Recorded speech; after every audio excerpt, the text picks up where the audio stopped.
ভগবানকে একটু কিছু দিতে হয়। এই যে আমরা একটু বাতাসাদি, একটু নকুল দ্বারা কিছু ফল, তুলসী, পুষ্প, যদি কোথাও কোনো অনুষ্ঠান হয় দিই, এতে কি হয় উপকার জানো? সেরকম কখন আমি বিপদে পড়বো, ভগবান এরকম রাশিকৃত দিয়ে আমাকে উদ্ধার করবে। জয় জয় শ্রী গুরু নিতাই গৌর প্রেমানন্দে হরি হরি বল। তারপরে তখন নারদ কৃপাবান পরবশ হয়ে জ্ঞান বৈরাগ্যের হস্তদ্বারা স্পর্শ করলেন। তোমার পুত্ররা এই বৃদ্ধ অবস্থায় অচেতন হয়ে পড়ে আছে, খায় না, গায় না, তাহলে তোমার বড় কষ্ট। তাই তুমি তোমার কষ্ট লাঘবের জন্য দেবশ্রী কি করলেন? নিজে হস্ত দ্বারা স্পর্শ করলেন, তথাপি তাদের চেতন হলো না। তারপরে তিনি গীতা পাঠ করলেন, তাও হলো না। তখন ভক্তিভারে গোবিন্দকে স্মরণ করতে লাগলেন। তখন আকাশবাণী হলো, হে দেবর্ষি, তুমি চিন্তা করিও না, তোমার উদ্যম কখনো বিফল হইবে না। সাধুর কাছে সর্বকর্মই উপদেশ গ্রহণ করিয়া সেই মতো অনুষ্ঠান করো, তাতে জ্ঞান বৈরাগ্য নিদ্রা দূর হবে এবং তারা সবল হবে। সেই সঙ্গে ভক্তিদেব বিস্তার, প্রচুর বিস্তার লাভ করিবে। এই আকাশবাণী শুনিয়া দেবশিপাদ চিন্তিত, সকর্ম কেমন, সাধুর দর্শন কোথায় পাইব, এই সমস্ত তিনি চিন্তা করতে লাগলেন। তখন তিনি জ্ঞান বৈরাগ্যকে যমুনার তীরে রাখিয়া তীর্থ পর্যটন বাহির হইলেন এবং ভদ্রিক আশ্রমে তপস্যায় অবস্থিত করিলেন। এমন সময় সেখানে ব্রহ্মার মানসপুত্র চতুষ্টায় সনক সনন্দ সনাতন আর সনৎ কুমারকে দেখা পাইলেন। তাদের কাছে জিজ্ঞাসা করলেন, তারা কি করলেন? তারা বললেন, হে নারদ, তোমার দ্বারাই জগতে ভক্তি প্রকাশ হইয়াছে, অবশ্যই তোমার অভিলাষ করতে হবে। চন্দ্রায়ণ আদি তপযজ্ঞ, অগ্নিহোত্র, দ্রব্যযজ্ঞ, সমাধি প্রভৃতি যাগযজ্ঞ, সাধ্যায় প্রভৃতি জ্ঞানযজ্ঞ বহু রইয়াছে, কিন্তু এ সকল দ্বারা কেবল সৎলাভ হয়, তার মধ্যে জ্ঞানযজ্ঞ সৎকর্ম আছে। তখন আর সেই জ্ঞানযজ্ঞ সুখের বদলে ভগবতী কথা হয় অমৃত বর্ষণে। এই সৎকর্ম জ্ঞানযজ্ঞ আরম্ভ করো। ভক্তি জ্ঞান বৈরাগ্য নাম যারা ঘোষেন বলা মহাপু ব্রতের সাথী দয় অষ্টম সুখান ভক্তের ভবিষ্যতি। সিংহগর্জন শুনিয়া যেমন সকল জন্তুরা ভয়ে পলায়ন করে, তেমন ভাগবত ধ্বনি শ্রবণ করিয়া সকল দোষ সব পলায়ন করিবে। ভাগবত শাস্ত্র হইলে কীর্তিত, জ্ঞানে ভক্তি বৈরাগ্য সমর্থিত, বর্ধিত।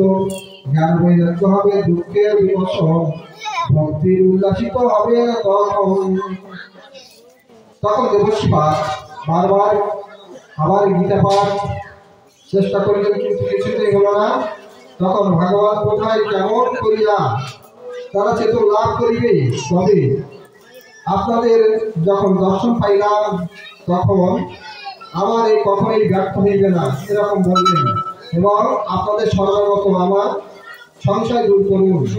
কুমারগণ এই ব্রহ্মার পুত্র চতুষ্টয়, এরা উপনিষদের সারভাগী ভাগবতী কথা এই কলিযুগে ধর্মে আবির্ভূত হইয়াছে, তাই ভাগবতকে দেখিয়ে দিলেন। যেমন তাম্রবৃক্ষের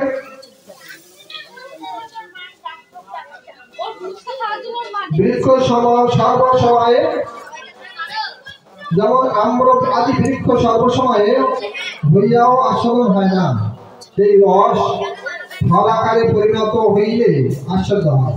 যেমন আম গাছ সব জায়গায় আছে, তা সবসময় কি আম পাওয়া যায়? সবসময় আম পাওয়া যায়? আম গাছে এখন আপনি কি খোঁজ করলে আম পাবেন? পাবেন না। আম কখন পাবেন? আম গাছে যখন আম ধরবে, আম যখন ফলবতী হবে, আম যখন পেকে যাবে, তখন আপনি আম আস্বাদন করতে পারবেন। তো মনে করলেই পাওয়া যায় না, তার একটা সময় সাপেক্ষ আছে। যেমন দুধে ঘি তো আছে, মনে করলেই দুধ থেকে ঘি তোলা যাবে না, যাবে? মনে করলেই দুধ থেকে ঘি তোলা যাবে না। সেই দুধ তো পান করলেও ঘিতের আস্বাদন হবে না। দুধ হইতে ঘি তৈরি করতে গেলে তার একটা নিয়ম শৃঙ্খলা আছে। যেমন ভাগবত কথা সর্বশাস্ত্রের রসসার, ভক্তি জ্ঞান বৈরাগ্য স্থাপন করিবার জন্য বেদব্যাস ইহাই প্রকাশ করিয়াছেন। বেদান্তের সার গীতা গ্রন্থ প্রকাশ করিয়াছেন, কিন্তু অজ্ঞানতা দূর হইল না। তখন আপনি তার নিকট যাইয়া দয়া পরবশ হইয়া ষোলক চতুষ্টয় শ্রী ভাগবত কথা দান করিলেন। তারপরে কি করলেন? এই ভাগবত চতুষ্শ্লোকী ভাগবত কথা দান করলেন। শ্রবণ মাত্রে শোকার্ত হৃদয়ে পরম প্রসন্নতা লাভ করিল। তা হইলে এই শাস্ত্র আপনার এমন বিস্ময় কি সৃষ্টি হইয়াছে কেন? শ্রীমদ্ ভাগবত শ্রবণে শ্রেষ্ঠ ফল রূপে অত্যান্তিক দুঃখ বিনাশ হইয়া যায়, পরম আনন্দ লাভ হয়। দেবশ্রীমান জিজ্ঞাসা করিলেন, ভাগবত কোথায়, কতদিনে শ্রবণ করিতে করার বিধান? তো উত্তরে কুমারগণ বলিলেন, হরিদ্বারের নিকটে আনন্দ নামে একটি পুণ্যময় গঙ্গা তট আছে, যা দেশ চিত্তগণে সেবিত, বহু ঋষিগণের বেষ্টিত, নানা তরু সুশোভিত, সুকমল বালুকায় আবৃত, পদ্মের সৌরভে আমোদিত। সেখানে জীবনের সৃষ্টি কোন রকম বিরোধ নয়, সেখানে জ্ঞান যজ্ঞের অনুষ্ঠান করিবে। জ্ঞান বৈরাগ্যকে অগ্রে করিয়া সেখানে সত্তা গ্রহণ করবে। তো যেখানেই ভাগবতী কথা উচ্চারিত হয়, পুত্রলাইসের সঙ্গে ভক্তি সেখানে উপস্থিত হন। ভাগবতী কথা শুনিয়া সকল তরুণত্ব লাভ হইবে। সুতমণি বলিলেন, এই কথা শুনিয়া কুমারগণ ভাগবত কথামৃত পান করিবার জন্য নারদের সহিত হরিদ্বারে গমন করিলেন। এই কথা শুনে তো যখন নারদ যাচ্ছেন, ভক্তি দেবীর সেই দুই পুত্রকে নিয়ে ভক্তিদেবও যাচ্ছেন, এবং নারদের সঙ্গে এই যে সনক কুমার আদি পুত্র প্রতিষ্ঠায় সনক, সনন্দ, সনাতন আর সনক কুমার, এরা চারজন চলে গেলেন। সত্যলোকে সেই শব্দ উত্থিত হইল, ভগবান অমৃত পান করিবার জন্য বৈষ্ণবগণ চলিয়াছেন। বৈশিষ্ট্যমণি, পরশুরাম, দেবল, ব্যাসদেব, গৌতম, যজ্ঞবল্ক্য, বিশ্বমিত্র, পরাশর